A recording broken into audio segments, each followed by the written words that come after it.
Ce n'est pas le fait d'exprimer votre colère qui montre votre force.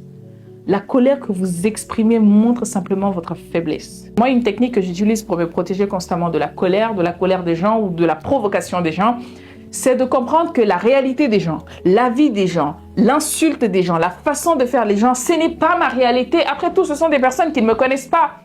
Et même lors d'un débat, lorsqu'une personne s'amuse à user très souvent du sarcasme, je me dis très souvent, mais qui est-il pour définir la personne que je suis? Après tout, il ne me connaît pas, il ne sait pas qui je suis, il ne sait pas ce que j'ai traversé, il ne connaît pas réellement ma réalité. Après tout, il ne fait que dire ce qu'il pense. Il ne fait que projeter ce qu'il pense lui-même. Pourquoi devrais-je m'énerver pour ce que lui, il pense de moi?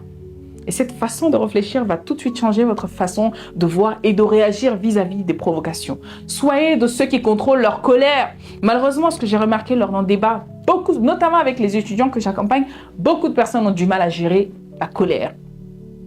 Soyez de ceux qui contrôlent votre vie. Soyez les reines et les rois de votre vie. N'acceptez pas qu'on vous piétine facilement lors d'un débat, lors d'une conversation, lors d'un échange, que ce soit au bureau, que ce soit entre amis, peu importe où c'est, soyez toujours au contrôle.